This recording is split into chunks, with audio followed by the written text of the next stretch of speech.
elementary. Just very quickly about myself here, actually I'll show this, is that I have been a classroom teacher since 1978, all grade levels. I have a multiple subjects elementary credential as well as English language arts secondary. And I just always mention that I was inspired by Dr. Marion Diamond, a neuroscientist from UC Berkeley, back in 1985. She was sharing her research at the time, very recent research in 1985, about neuroplasticity and brain plasticity, the idea that with engagement and in a multisensory environment that we can actually prompt brains to grow new neurons and dendrites and make connections. And at the end of that talk, she said, so if we know that the brain is the main organ for learning, why aren't all educators brain experts? And that was where my epiphany happened, and I've been focusing on that ever since. So you certainly can go and look. I have Begin with the Brain a website. I have a Facebook page, Begin with the Brain, and you're welcome to Twitter away if that's something that you like to do. And just very briefly, some of the resources that I'll be sharing with the teachers that are my resources. One of my first books in its second edition with Corwin Press is called Begin with the Brain, Orchestrating the Learner-Centered Classroom. And with Solution Tree, Think Big, Start Small, How to Differentiate Instruction in a Brain-Friendly Classroom. That was co-authored with my friend Gail Gregory.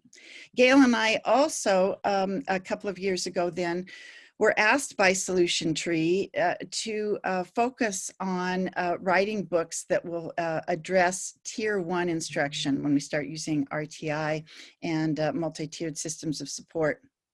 And so there's two best practices at Tier 1. One, as you can see, focuses on elementary, and one focuses on secondary. The bulk of the books are very similar, but the strategies and examples are quite different.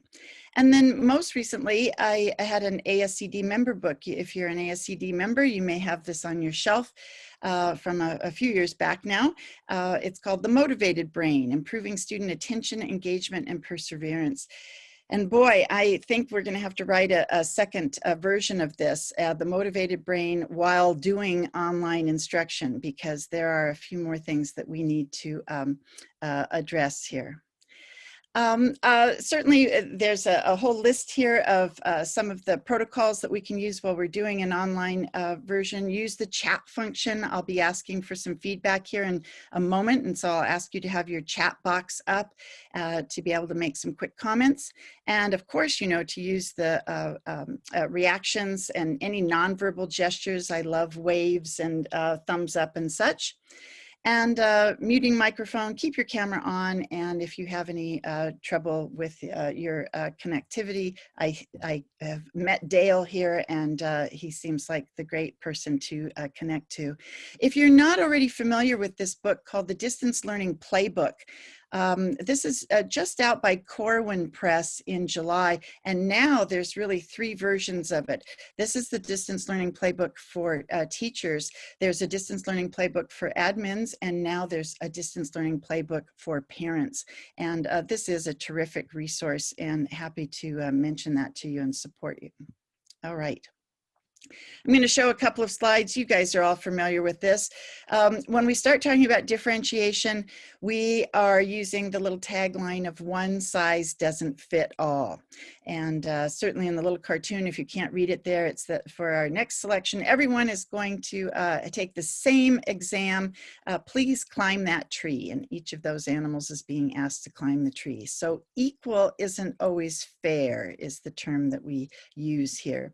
And I'm sure you've seen this little photo or a drawing here before as a way to look at in our classrooms when we give all students the same, we may not be being very fair. We know that equity means that some students may need more help than others.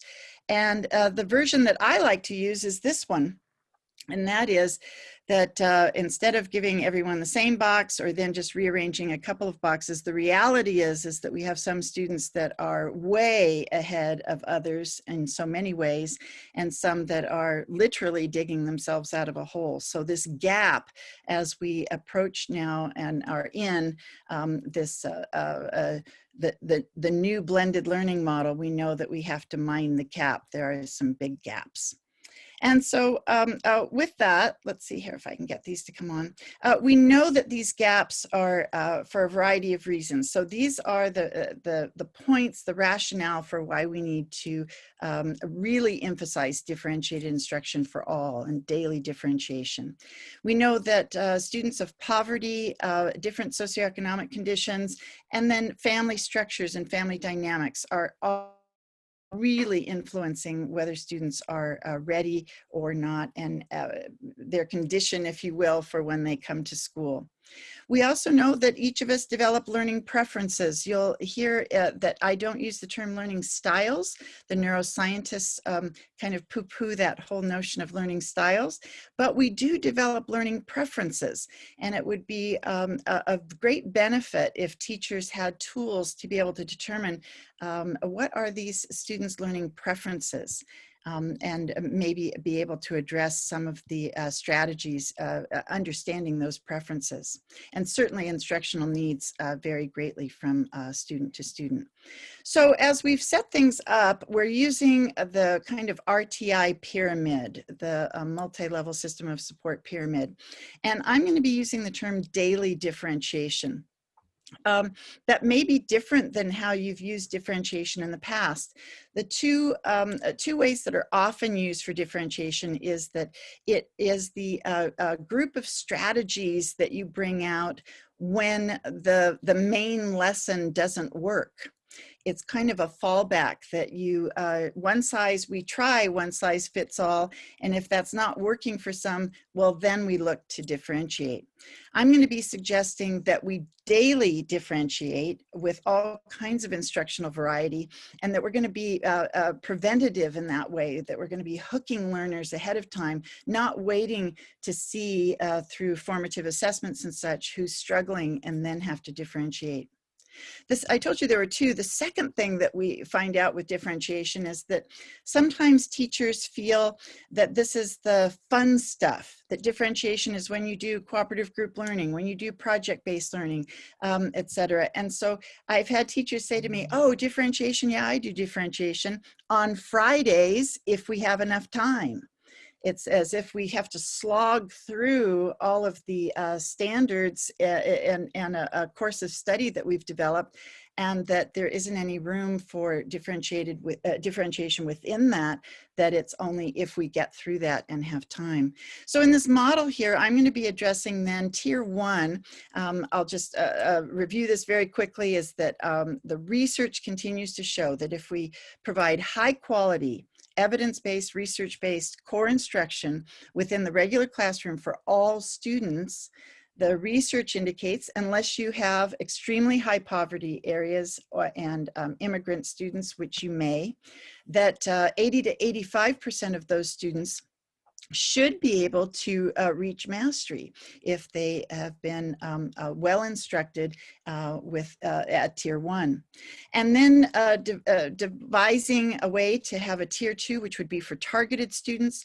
This would be ways that we are looking for short-term small group instruction, maybe some pull-out, maybe some tutorials. And tier three then is more personalized learning, individualized interventions, and often considered special ed. So I also wanted to point out, I've done many years of also helping and support the gifted education and gifted programs in school districts. And we like to use this horizontal model here, that the same kind of three tiers is going to work for our high achieving and gifted, highly capable students. So if we really are adjusting and doing differentiation at Tier 1, many of those students are going to be well served. But we may also want to have a Tier 2, some targeted enrichment for highly capable students. And we kind of tease, no malice attended here, is that Tier 3 we say is for the severely gifted. So when you have severely gifted, you may need to have some intensive enrichments and supports. Okay, so our definition for daily differentiation then is daily integration of a variety of novel, relevant, high quality, high impact strategies, but presented in a brain-friendly environment. And that's what I'm going to speak to here today during our time together. Also, we want to point out that at Tier 1, we still will be doing some targeted interventions. That's not to say that targeted is only for Tier 2 instruction. Targeted is where we are adjusting instruction all the time, that we're doing formative assessments and finding out what students are not progressing as we expected, or who are some of our high ability students that we may want to move on or provide more enrichment, more depth. As I go through these slides, I wanted to make sure you knew that these slides, most of them were available in a little handout packet to you in a PDF, and they are also many of the same ones I'll be sharing with the teachers here today. I'm not going to spend much more time here on the RTI multi-level system of support. But I will ask you, we were going to have a little poll slide and that didn't work out. So I'm going to be asking you to respond in the chat box. Get ready, get your chat box ready, and you're going to be putting an A, a B, a C, or a D in the chat box very quickly. And this is asking you, to what degree at your school site is there a viable RTI or a multi-tiered system of support program? And that's at least planned for the 2021 school year. I understand that all of our schedules are shifting a little bit. So would you respond with an A, B, C, or D? A is that you have a robust program that may be having some implementation issues right now as we're doing blended learning. B is that you're working on some kind of an RTI, response to intervention plan. Maybe you have a modest kind of intervention plan, and maybe you have yet to implement an RTI or an M. I'm not sure why that came out, just an M, a multi-level system of support. So I'm seeing a few people putting some up there. I'm seeing lots of B's and C's. So working on a comprehensive plan, and some have a modest plan. Excellent. A few more. And some of you may be at district admin, and we'll have to kind of speak to school-wide. Martha, I just shared your the handouts in the chat. So oh, thank you. Yeah, there's no reason to have to, thank you, Dale, but, and you certainly don't need to download those, but those are available to you so that you don't have to take notes. Or maybe you do like I do, and that's that I keep my phone handy, and whenever a great slide comes up, I just take a quick picture of it, and that way I can remember to look back at it. So great, I got just a handful of responses there, so lots of B's and C's on that, and I appreciate you responding to that. So our main message here today is that we're going to start by ensuring that every student has access to rigorous grade level curriculum and highly effective initial teaching. Daily differentiation is about effective initial teaching. So take a moment if you would. I know you have other things on your mind and might be distracted by other things, but I'm encouraging you to take a look at this slide if you would. A differentiation is an umbrella, or in this case, kind of a melting pot of so many parts and pieces. So when I'm asked to do a workshop on differentiation, I'm just a little bit at a loss because there are so many parts and pieces that we need to look at. So we're going to just start over here in the corner. Today, I'm going to be reviewing again how the environment and the tone and the climate and the inclusiveness of a classroom is going to be the make or break as to whether differentiated instruction instruction is going to work or not. And so we have to look at the tone, the climate, and the environment. Other aspects that we'll be chatting about today are these social emotional skills and the effects of stress on the brain and engagement, and how might we help students begin to do emotional regulation. And so I'll be referring to social emotional learning many times. And the other piece that we'll be looking at today is about classroom management. You know, we don't always think of that when we think about differentiation, but when we start to do differentiated instruction in the classroom, a few things start happening. One is, hopefully the teacher is not trying to be the sage on the stage and be the focal point of all the learning in the classroom. Differentiation definitely means that this is going to be learner-centered and that we're going to be asking students to be quite engaged. We also are going to be asking students to perhaps work in partners or in small groups. We're also going to be asking students to take responsibility for different choices that they make, because in differentiation, we often offer some choices. You could do this or this. And so when all those things come up, we need to have very clear protocols and procedures in place so that things run smoothly, that we're efficient. That I can't tell you how many times as an instructional I've been into a classroom and teachers will say, oh yeah, differentiation, I tried that. It was chaos. And so there's many teachers that continue to hang on, kind of white knuckle it, if you will, because they just feel that differentiation means that there's so many different things going on in a classroom at one time that they may lose control. Just in going back to that, we'll be looking at these other aspects of differentiation on other days. Certainly our next one up is focusing a lot then on the collaborative group learning as a major aspect of a differentiation. So again, not knowing all of the PD that you and your staffs have done, you may have emphasized both classroom management, social emotional learning, collaborative learning. So those are all terrific pieces to this differentiation puzzle. So differentiation is accomplished by varying a number of things: how we create a safe and secure climate and environment, how we engage or hook all of these diverse learners with interesting, meaningful, relevant tasks. And then how do we orchestrate then an opportunity to have exploration, as well as we know multiple rehearsals need to happen in order to assure long-term retention and learning. And then of course, all of this is, and how are we going to modify or adjust as needed any of our students who are either struggling learners, or how are we going to differentiate in order to challenge our capable students? And of course, through all that is how will we continue to do some formative assessment to look at student progress and then provide feedback and make adjustments as needed. So we don't have a poll slide, so I'll ask you to participate again in the chat box, if you will. To what degree do you as an administrator believe that the school district and your schools and your teachers are implementing various aspects of differentiated instruction? And I just mentioned that there's various aspects. So let's look. A, if you put A in the chat box, that would say that all of our schools are implementing many differentiated instructional strategies daily. B is that many of our schools and teachers are using quite a few differentiated instruction strategies on a regular basis. C would be that some of our teachers try various differentiated instruction strategies on a regular basis.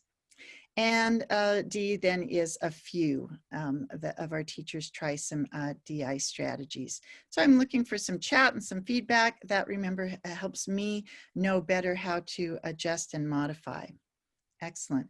And I suspect that you already know this to be true, is that there's often quite a difference between our elementary, middle school, and high schools. That it's not uncommon then for our elementary teachers and elementary schools to maybe be at the A or B level here, and for our secondary schools to be maybe at C, maybe even at the D level. We have quite a few teachers who may feel strongly about that their course of study needs to be taught in a particular way, and there's just no room for differentiation. All right, thanks for participating in that. All right, so again, our motto is going to be prevention before intervention. And we're trying to get academic success and actually personal and emotional success as well for all students when teachers orchestrate a positive, well-managed, brain-friendly learning environment. That's what today's session is about. Next time when I meet with teachers, and I'll meet with you for a little bit as well, is that we're going to be focusing then on the key aspect of cooperative group learning to both build social emotional skills as well as collaborative skills. And we know that this is a skill of the 21st century for sure. And the third one that we'll be doing is now expanding the repertoire of these daily differentiation strategies. And we'll be speaking much more about project-based, critical thinking, scaffolding, student choice, those kinds of things. All right. Also, I wanted to point out to you that if you aren't familiar with this book, and that I'd like to suggest something that my colleagues David Souza and Caroline Tomlinson, who are kind of masters in this area, have written a great book by Solution Tree that's called Differentiation and the Brain, and I'll be addressing quite a few of the things that are in that book. All right. So I'm going to go ahead and start. Take just a moment, by the way. We always start, make sure you've rolled your shoulders a little bit here, head. And I invite you to put down your phone, put it into a pause mode there, and be ready to learn and engage, and let yourself have a little bit of time here this morning to learn some new stuff. So I wanted to start this part of the session with this idea that the reason that we are addressing all of this about the brain is that about 40 years ago, the brain imaging techniques just went off the chart. It would be great if we could open up a brain like this and take a look inside there, but boy, our brains are kind of mysterious to most of us. Well, then we started being able to do some brain imaging, and as you can see on this one here, some of the results and things that we saw kind of were scary about what was going on in kids' brains. But I wanted to just share with you that over these last 2 decades, the brain imaging strategies have become so incredible that we really are able now to link learning, memory, language development, etc., directly to what's going on inside someone's brain. So they went, did a lot of EEGs, then they started being able to actually, and even young children, do MRIs, magnetic resonance imaging. Doesn't this baby look very happy about all the loud clicking that's going on around her at this time? And but the most recent one that they're using is called near infrared spectroscopy, FNIRS. And this is a way that then it's non-invasive. A little skull cap kind of thing can be put on even a young child. And it's measuring actually light that's being reflected back to find out where is the activity happening in the brain. What areas light up, if you will, during certain strategies or events or during learning. And it's from that that we really are able to base so many of the things that I'll be sharing with you here. So I have 3 parts that I call it 3 things that maximize learning for all. One is that we're going to look at what I call the stress mess. And boy, have we gotten ourselves into a stress mess now. Who knew that the COVID issue would be causing so much stress and really trauma for families as we begin this school year, that we are going to have to attend to how perceived threat, anxiety, pressure can all minimize learning. I'm going to come back to that one and really spend a little more time in it before we go here this morning. The second one has to do with multisensory experiences, and I call it doing the real thing. And this is Dr. Diamond's work, and now others, is about that we know that the brain has these neurons and dendrites that are growing off, little branches. And the research continues to confirm that with multisensory experiences, those neurons are prompted to grow dendrites that reach out and make connections and make our neural connections. And that when you are in a not multisensory environment, and the research is going to be showing us to what degree then sitting in front of a screen, how can we in fact make this be engaging and come alive, that it's those doing real things are what is going to promote brain growth and neural connections. And the third one is use it or lose it. The research continues to show that once we have a neuron that has grown some dendrites and branches and made connections, that those connections are very fragile. And I call those initial connections the aha. It's when you see in a student that, oh, and they get it. You can just imagine that in their brains, they're getting this little initial connection made. The problem is that those initial connections are so fragile that if they are not re-stimulated in a number of times in the next few hours, days, within a week, that they literally slough off and they're lost. And so is going to just really emphasize to us in differentiation is that just because students have gotten it at once and have demonstrated that we need to come in a whole lot of different ways. In fact, one of the things that we say is if you learned it one way, here's your connection. I hope you can see my hands on the little screen. And if you then now transfer that and make a drawing or a schematic about it, bing, you've made another neural connection. We already know this, that if you speak about it and teach someone else, bing, bing, lots of other connections start being made. And so the more multiple rehearsals that we have, we are assuring that there is a strong neural connection, and that's why it's going to be able to be held in long-term memory. All right. So with the teachers today, I'm going to be sharing with them a jigsaw activity that they will be doing with staff at the Professional Development Day. And I just want to emphasize how a jigsaw activity is just such a wonderful, wonderful differentiation of a protocol. And it helps break things up so that we all have a responsibility for part of the reading or part of the learning, and where it's going to encourage conversation and discussion. And so they are going to be doing a jigsaw activity, and there's a couple of different graphics that we can use. If you look down in the lowest one here, they'll be asking teachers to form a home group or a base group. Actually, we're only going to do it with 3 people in a group. And then they'll be assigning or letting teachers choose which of the 3 readings and 3 areas that they'd like to become an expert in. And they're going to do, each person then does their own reading and their own assignment. And then they'll be asked to gather together into expert groups. So everyone who is reading and looking into key point number 1, you're going to form an expert group. And of course, then after the experts have had a chance to really summarize and hash out the information in that passage, then you're going to report back to your home group, and each person's going to share out.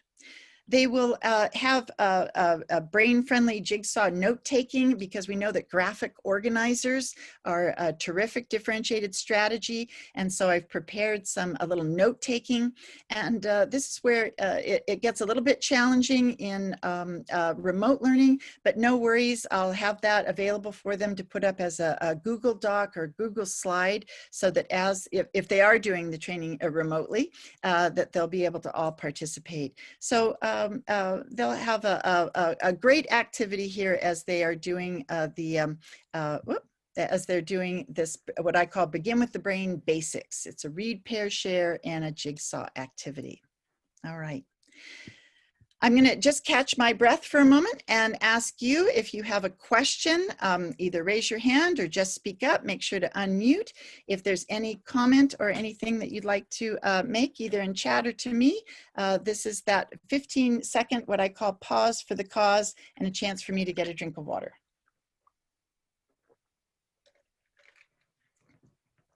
Any questions, comments, feedback? All good? All right, let's get into it here.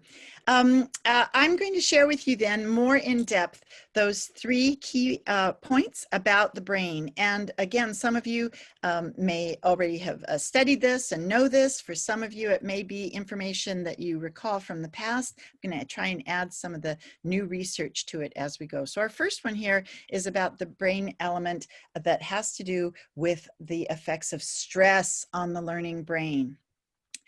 The statement is this, that when we perceive a threat, doesn't have to be real, it can just be our own perceptions, that when we experience a perceived threat or stress or an emotional upset or isolation or any unpleasant physical environment, it can trigger what we call a reflex response.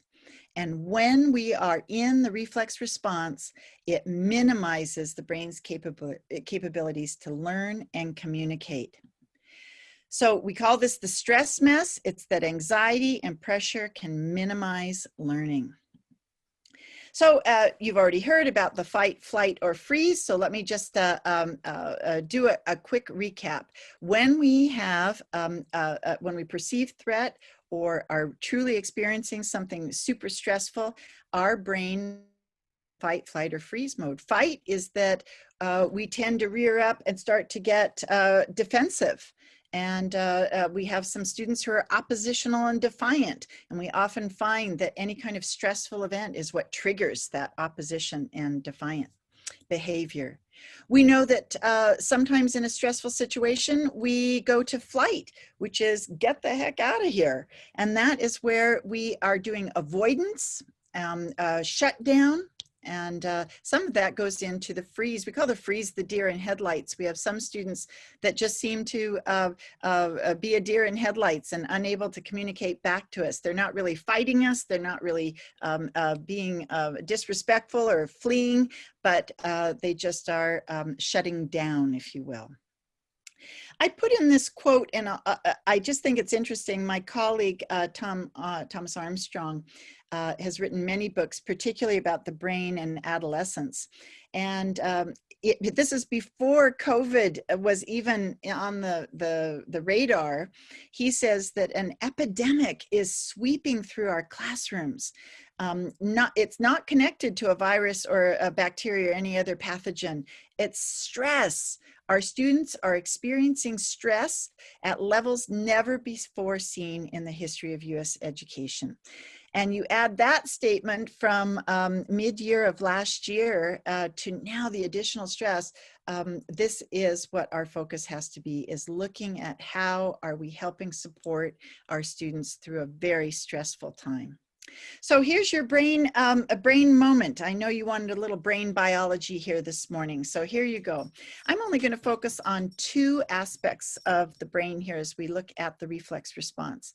One is the amygdala, and one is the hippocampus. So let me just point out that the brain, if we put our fingers together and made fists like this, that the brain is about a 3-pound mass, all compressed inside your skull. And deep in the midbrain area is an area we refer to as the limbic system.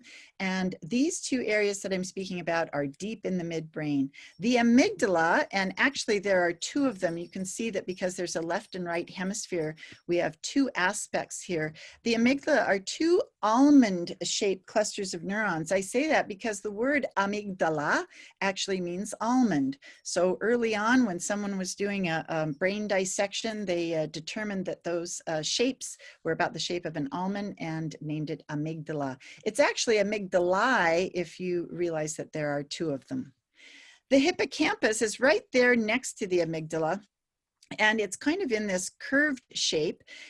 Hippocampus actually means seahorse. And I guess, again, when they were doing early dissections, they thought that these curved shapes look like the tail of a seahorse.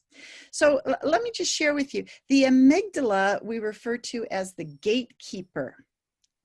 The amygdala is the area of the brain that when new incoming sensory information comes in, the amygdala, without any formal logical thought here, is reactive.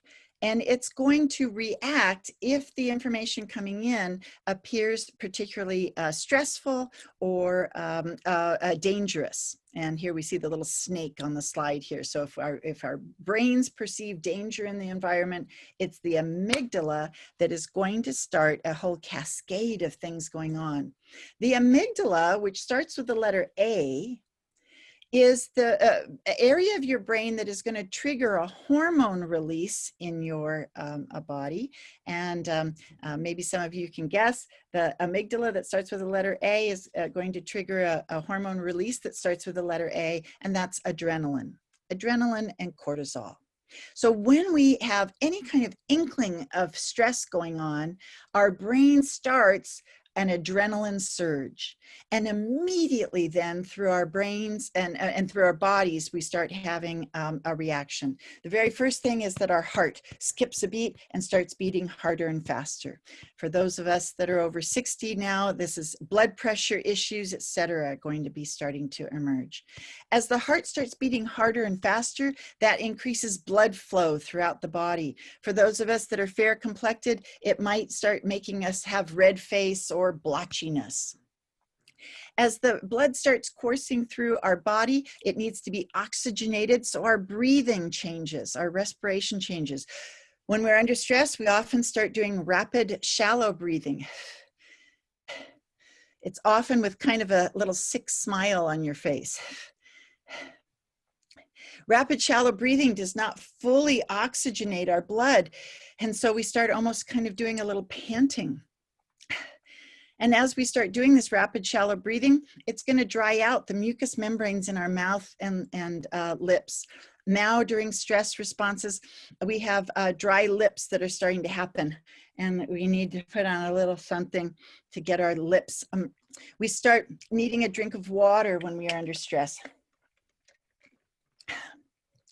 We start doing a lot of oral behaviors, and I want you to think about students that you may have seen in class that under stress, we start doing a lot of oral behaviors, nail biting, lip licking, cheek biting. We have little girls that might start putting hair and chewing on their hair or on a necklace. We have little boys who just put their whole darn shirt up into their mouths.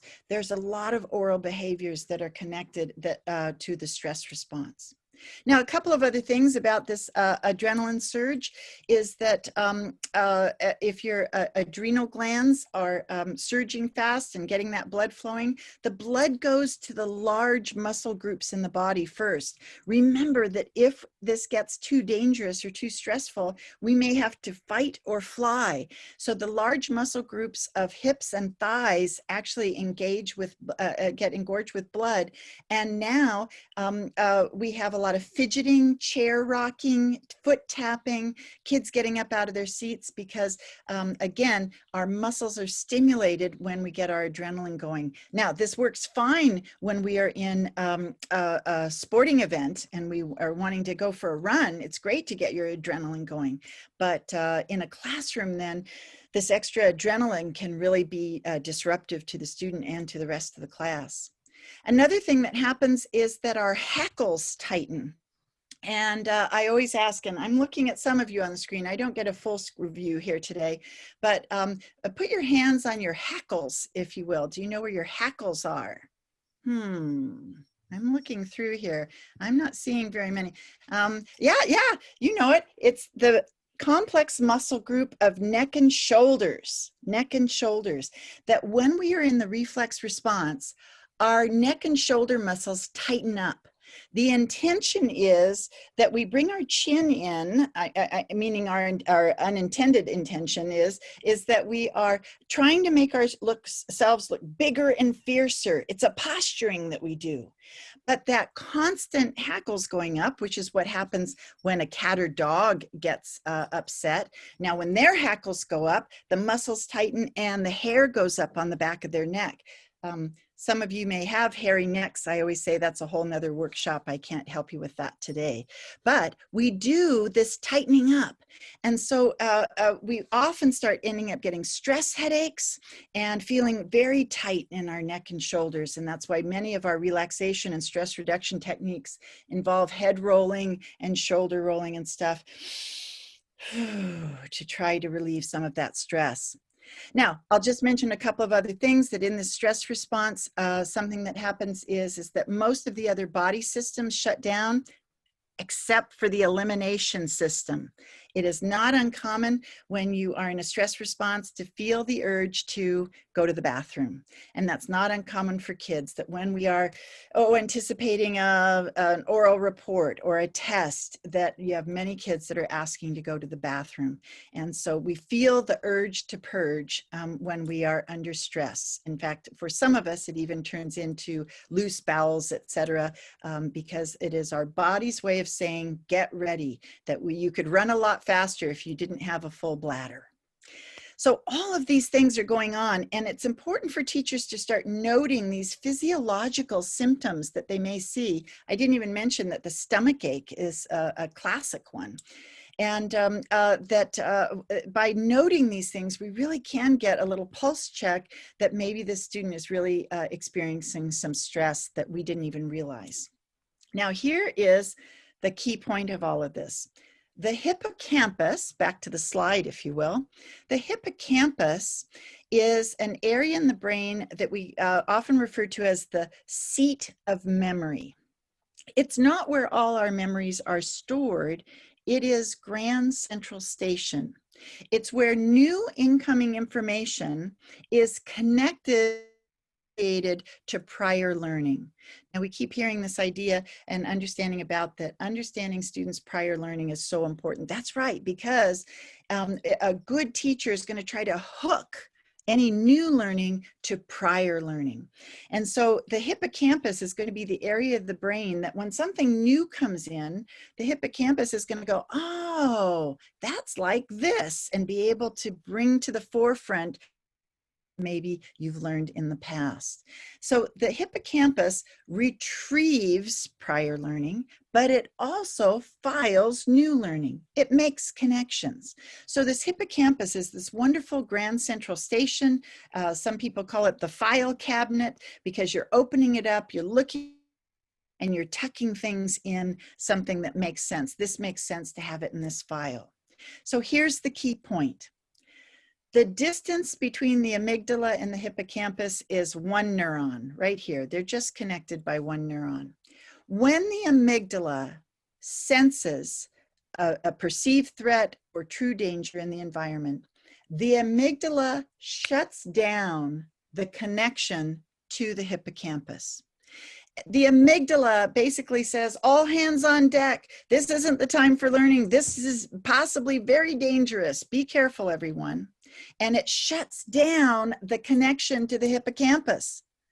So when we talk about minimizing learning, we know that when the learner is under extreme stress, pressure, have experienced trauma, or just perceiving threat in the environment, it may shut down the brain and minimizes all new learning. And we have to work first to get kids out, any of us, out of this stress response, which we call the reflex response, before we can go on.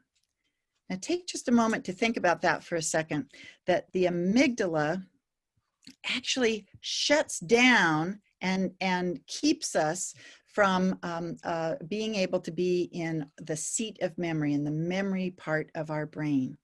Now in your slides that you'll see, I have a few slides there, and I'll be sharing these with teachers about the different physiological responses.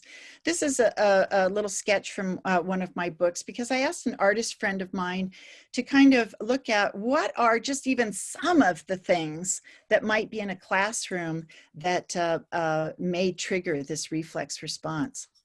And this is different than, it's going to be different. It is different when we start talking about remote learning. But when we just look at this, you know, I just look at the one read aloud up there.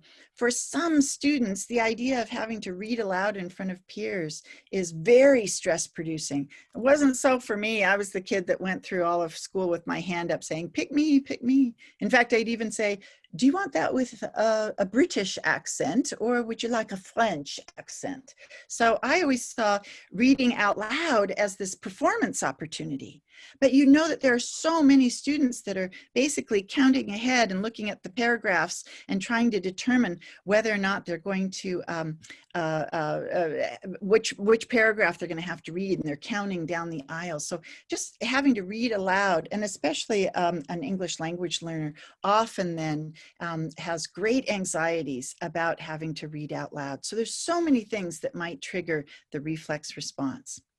But we know then that when this reflex response happens, when we are responding to either true danger or a perceived threat, we say that the brain is less capable of doing any of the following. So look at this. This is why you get writer's block, why you can't, why students will say to us, I don't know what I'm supposed to draw. It's difficult to remember and access prior information. We'll have students say, I don't know, you didn't talk about that yesterday. I don't remember that, because our hippocampus isn't available to us. So they're not able to go into prior learning. We often find that students then, if they are even under a little bit of stress, are reluctant to engage in complex tasks or open-ended thinking because those are risky. In fact, we have high school kids that will say, can't we just read the chapter and do the questions at the end? Don't you just have a worksheet for us? Because those are easy and predictable. So we find that kids are reluctant to engage in more critical thinking or even project-based kind of tasks. Going down there, it's difficult to detect patterns, and the bottom one there, it's very difficult to communicate effectively. For those of you that are involved with elementary school, we have kids who come in from the play yard who've had a little out there, and they're going, hi, and we say to them, you know, what happened? I was over, I didn't even, and he went, and they have this difficulty in sharing. And we even say things like, kids, use your words. Well, if you are in a stress response, those words are not there. And so it's difficult to communicate effectively. Now, it's at this time that I usually, in my workshops, have a little turn and talk. But I'm going to ask you to share a little bit here. So I am going to, the prompt is this: what things have you observed that cause students at school to go into a reflex response? And so I'm asking you to either put a phrase or two in the chat box, or I'm going to for just a moment. And Dale, you can even help me if there's anyone who would be willing to just make a comment here about what are some things at school that you know triggers students to go into this reflex response. I'll check the chat as well. This is the formative assessment in the middle of the workshop to determine that you are with me and participating. And this is what every teacher doing a Zoom classroom is hoping for, that someone will give a little feedback. Raise your hand or wave if you have a chat or have a question or comment in real time. Otherwise, here we go. When they don't understand a concept and don't get it, you literally see a question mark over their head. Confrontations. Some students, again, these English language learners, if they feel like they have an accent when they speak, and that fear of being called on. Anyone in real time care to make a comment?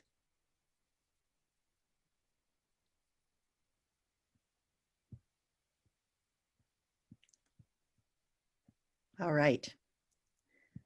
And there you go, stress from home.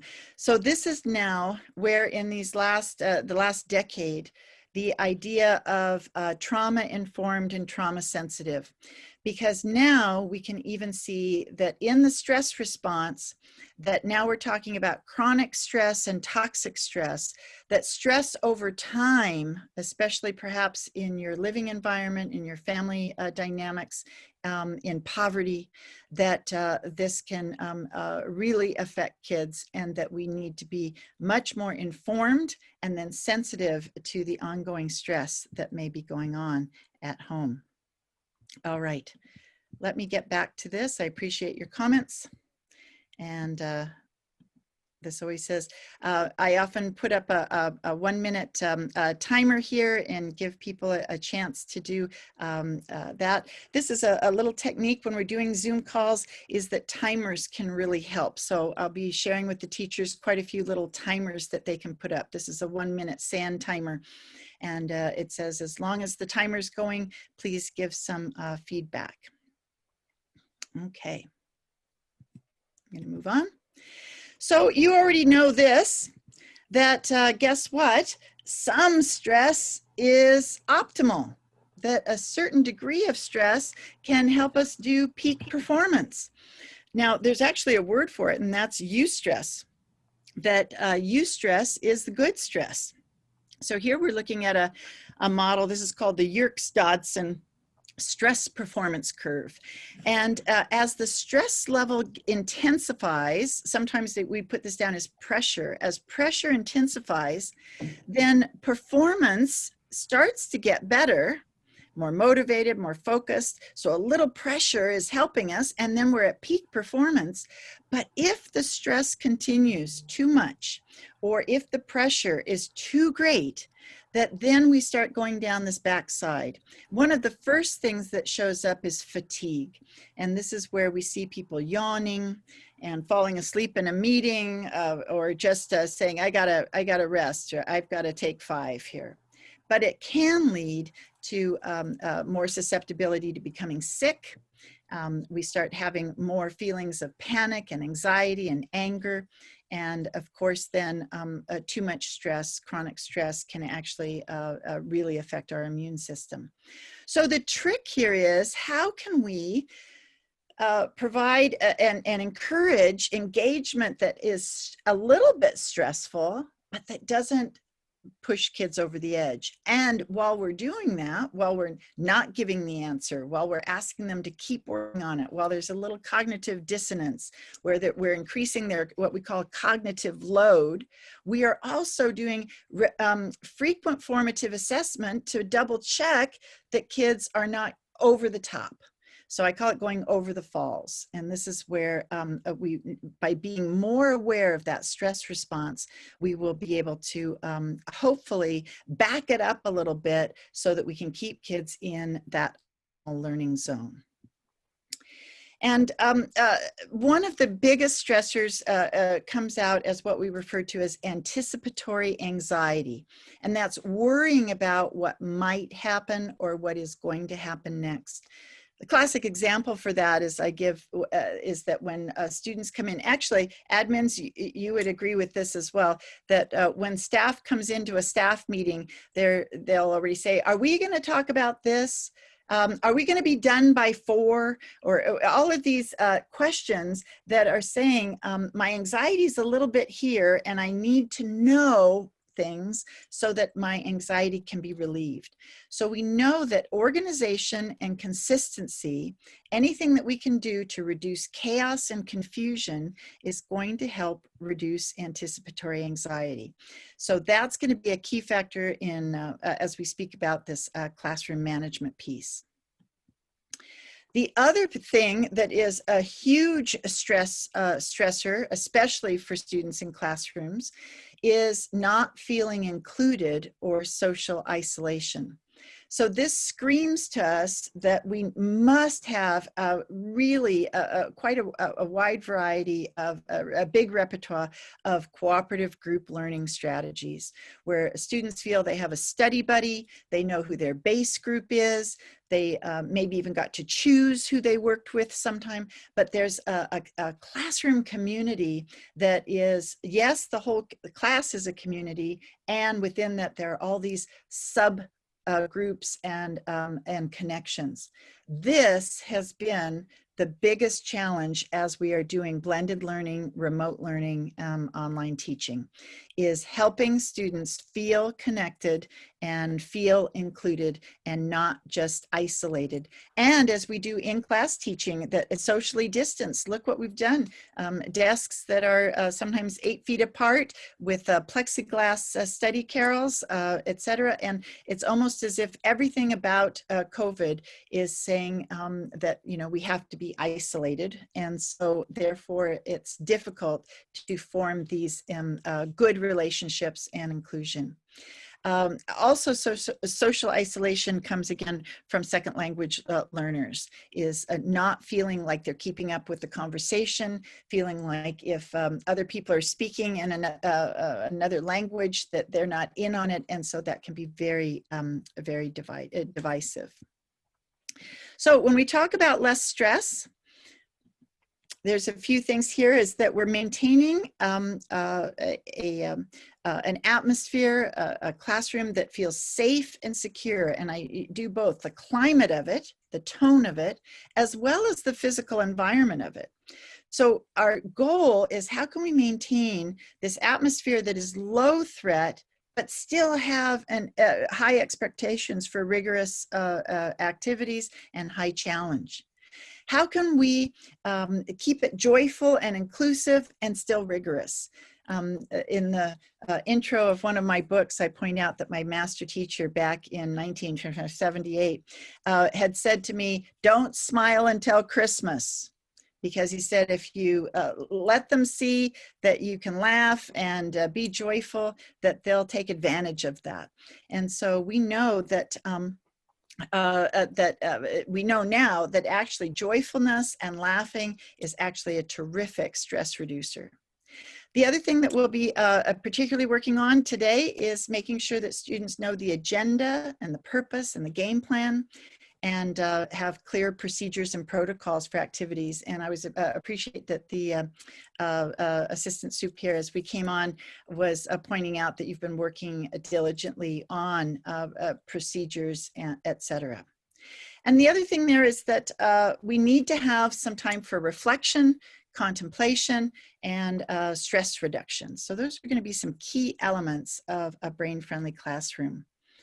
I'm going to focus on this just a little bit more, and then I'll, before we go, tell you what the other two key points. To avoid the reflex response, one of the key things is to post daily agendas and clear procedures so that students know what the game plan is and what the expectations are. As you can see, there's other things there about a body compatible environment, inclusion activities, and novelty and humor. But let's look at this one right here. I want to point out that if we refer to John Hattie's work, that as we look at high impact strategies, just classroom management on its own is ranking at the 0.52. And most of you know that the hinge point here is 0.4. And so anytime we can do classroom management, it certainly is in the zone of desired effects. It's a high impact strategy. There are many subcategories of classroom management as well. In my classrooms, I always make sure when students walk in, and right now I'm speaking about an in-person class, that there's something posted so that they at a glance know what the game plan of the day is. Now, this is just one that I might have up on a whiteboard in a primary or elementary classroom. It always starts in the upper left. We start with a morning meeting, then we're going to literacy workstations. Then we're having our math clubs. After lunch, we're doing DEAR, drop everything and read. After lunch, we're doing our CSI lab, and we're looking at fingerprints. And then we're doing move to improve, and the little post-it here says, remember your folders. So at a glance, when students come in my classroom, even if they aren't fluent English speakers, can get a game plan of what we're doing today. So students aren't saying, Mrs. K, are we going to get to keep doing that CSI lab today? Mrs. K, do we have PE today? And those are all that anxiety questions that come up. So in an early primary class, I actually have photographs of us at morning meeting, and they're on a Clearview page with a magnet, and they're up. Pictures of students at the literacy workstations up. And that as we do each activity, we're taking down the photo. So now we're seeing that we're checking things off. And all of these things can be so helpful to students to know what the game plan is. Now, as we're doing more remote teaching or using smart boards, there's lots of different graphics and slide templates that can be used. In my classroom here, OYO means on your own, and that's like a little intro activity that students would do when the class is beginning. The agenda's there. I let them know when a test is coming up. I might even review what we did last class and what we're going to be doing next class. And I may even want to put a SWBAT. Students will be able to, and say and be able to post what the standard is. And in some districts, those are important things that we have put up. So in some way, how can we point out what the game plan is? In my classrooms also, where I have a smart board or a PowerPoint online, is I have a scrolling slideshow that comes up that is the agenda for the class, the materials they'll need, what the arrival task is, maybe a funny picture or something. And that's scrolling so that if students sign on early, they kind of see, they may even see what the homework is and be able to get started on it. The whole key here on our procedures is that we are, in fact, creating patterns and routines for when we need help, etc. And I'll be going over this with teachers here today about how to design clear procedures for all activities, and kind of the protocols for what are well-designed classroom procedures.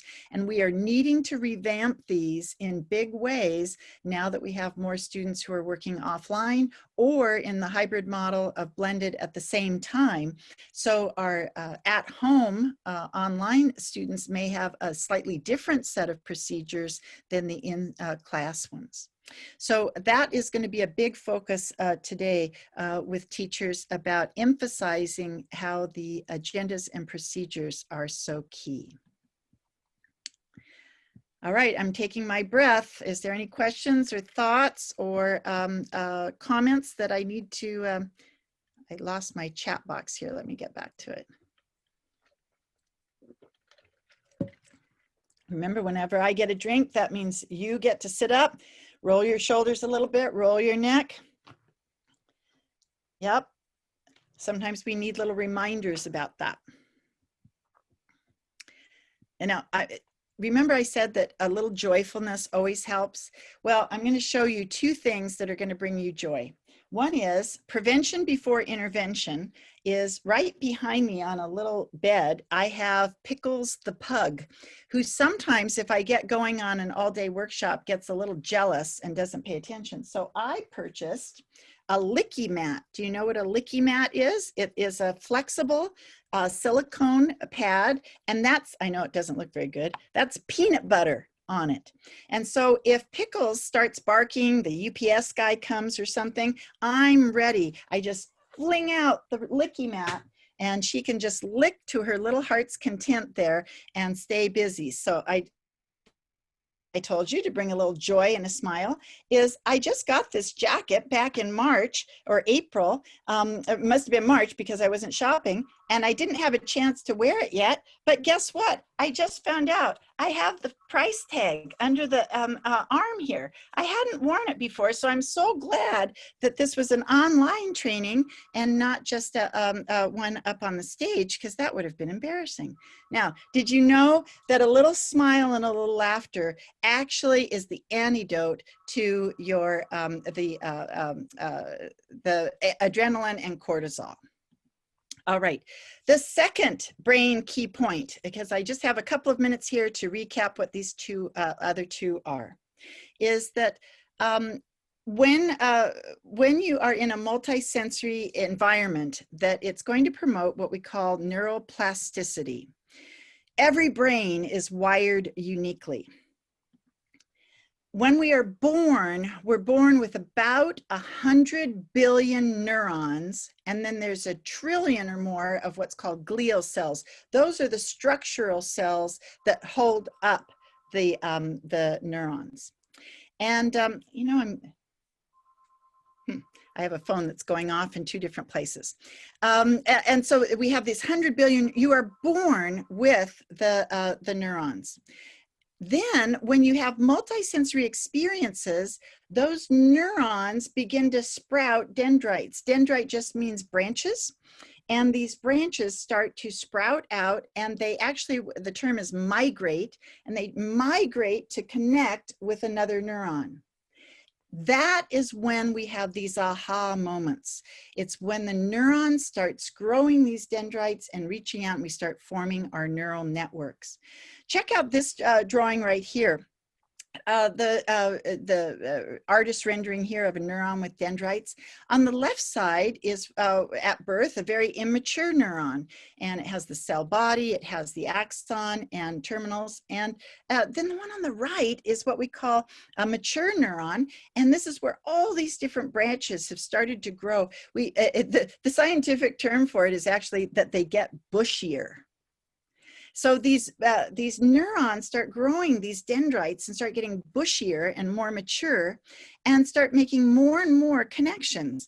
And so we say that you can actually prompt your brain to grow more connections by doing more activities and practicing to get better. Now, I don't know if any of you are as old as I am, but now online or on Facebook, I just keep getting all of these games that I'm supposed to do to improve brain memory as you get older. So they certainly have a target audience here.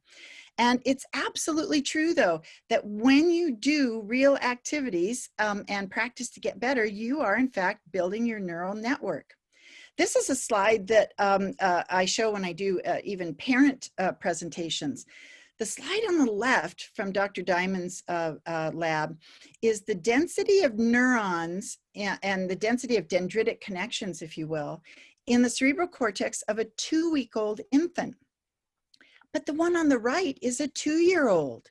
Is that within 2 years, look at the multiple connections and neural connections that have been made. There wouldn't be any point in me showing you a 6-year-old, because ideally it would be solid black, lots and lots of connections. Some of the research on this came 35 years ago from the Romanian orphanages, as they were able to do CAT scans and PET scans on kids' brains who had been very isolated and had struggled. And some of their brain scans, they reported, looked like Swiss cheese, that there were whole areas that had not been stimulated. The wonderful thing to know is that neurons can be stimulated to grow dendrites your whole entire life. We used to say that it all happened before age 5 or before age 8 or 12. No, they do slow down after puberty. They do slow down into adolescence, but the new connections do. But then they start becoming more specialized. So in classrooms then, there's lots of things that we want to do to, this is where project-based, problem-based, discovery play, inquiry-based, all of these kind of firsthand experiences are going to be so important. And that's not just for young kids, that we find that many of our secondary kids, maybe the term is that we say that they were play deprived, that when they were younger, they may not have been playing with a cardboard box. They may not have been outside playing in a rain puddle, etc. And many of their connections are only made based on their on-screen experiences. So we have a lot of secondary students that we may really need to recreate some of these firsthand experiences.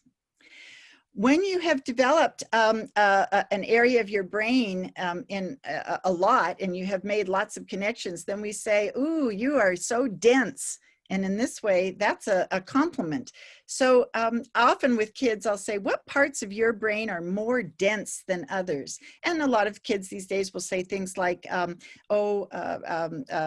video games. I'm really good at video games. Somebody else might say, oh, I'm a great basketball player. Somebody else say, oh, I'm good at making TikTok videos, or I dance. And so I want to know, and you can just jump it in there. I know our time is very limited here, but I'd love to hear. Um, I just saw the comment about the Licky Mat. Sign me up. I should get, since I mention it so many times, I should get a little franchise on that, huh?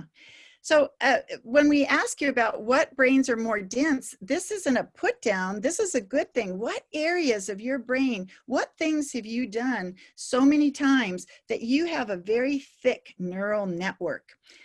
Because the more that we do, then the more that we do real things, we are increasing the density in our brains. All right. So the third and final one here is a correlate to this, is that once you have made those initial connections, that all of those connections need to be re-stimulated a number of times in order to hold. Otherwise, if they're too fragile and not re-stimulated, they slough off. So we say that use it or lose it is true, that we need to process new learning in a variety of ways to assure long-term retention. So we're going to use collaboration, choice activities, because we want kids to engage in something that's meaningful to them. More instructional variety, that's the differentiation, to expand these skills and concepts. We know that we've always known that multiple rehearsals help. And so we know that just doing things one way, doing an assessment, saying, great, you got it, the chances of that holding then for the next school year are really slim. Is that right now you have teachers who are back in class and they're saying to kids, okay, remember last year when you learned da-da-da-da? And kids are saying, no, I don't remember that. I can't remember that at all, because many times things were not rehearsed and not practiced a number of times or processed a number of times. So we're going to use these differentiation strategies for not only initial teaching, but then what we call reflection activities or active processing activities, opportunities to have discussions, to keep an interactive notebook, to use a graphic organizer, to gamify it, turn it into a Jeopardy game, all these different kinds of things to actively process the new information. So we always say that neurons that fire together wire together, and we need to get them firing. We do know that some learners may only need a couple of practices or a couple of reviews, but Marzano's work years ago told us that some learners might need up to 24 different practices or engagements to even get to 80% mastery. So this is where differentiation is. We don't want to keep doing the same thing over and over. How boring. Not one more worksheet, not one more reading, but how can we expand this into a variety of different things so that we can help kids process it in a variety of ways. So this is where instructional variety comes in.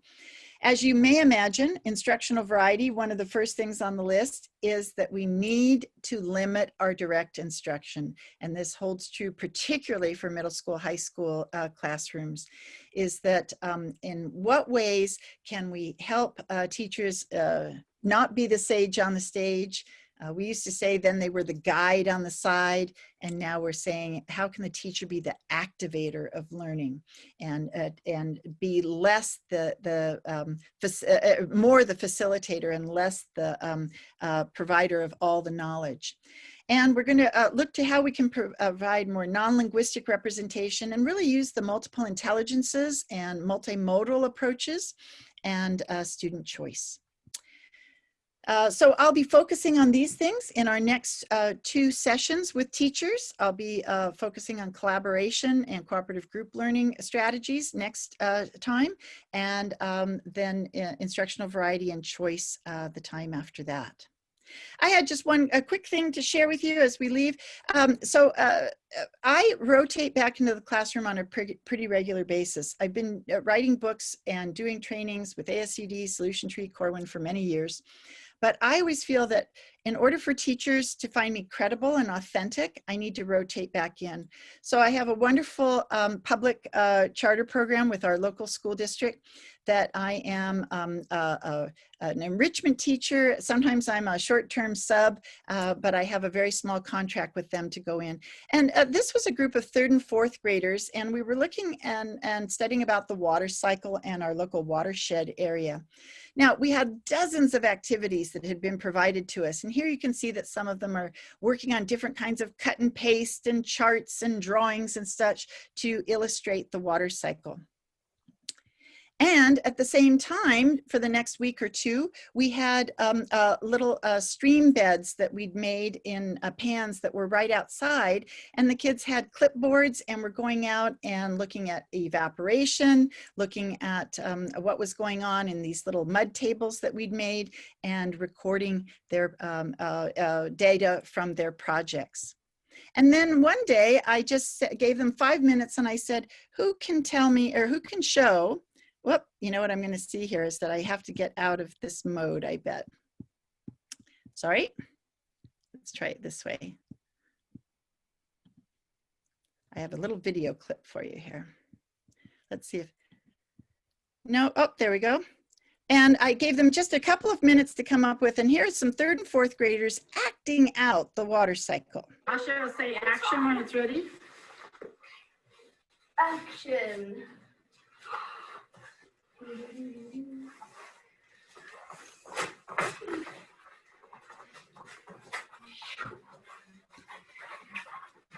So we have evaporation. I have an older student there who is helping. Condensation into clouds. There's precipitation. Down the creek, back to accumulation in a little pond. And they go through that again a second time, but we'll go ahead and stop it now.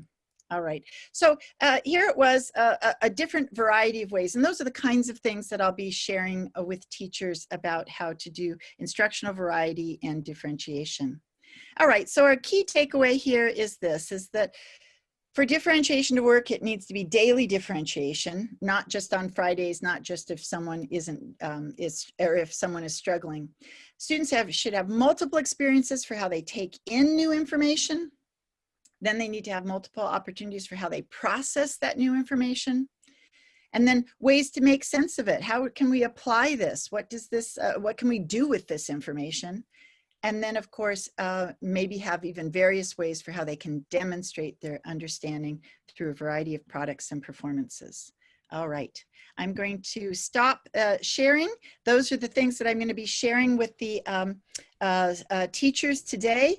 They'll have 2 lessons that they can do either combined during one PD time or divided up. One is on the brain research, those 3 key points that I just shared with you. And one is then using agendas, procedures, and protocols to reduce stress and chaos and confusion in the classroom. All right, any questions or comments or feedback from you? It always helps if a couple of people will give me some feedback, and I hope that that gave you a good overview as to what the teachers will be doing with the staff during the PD day. Thank you, Martha, for your condensed version of our training that is going to happen soon after this. So I'm going to ask for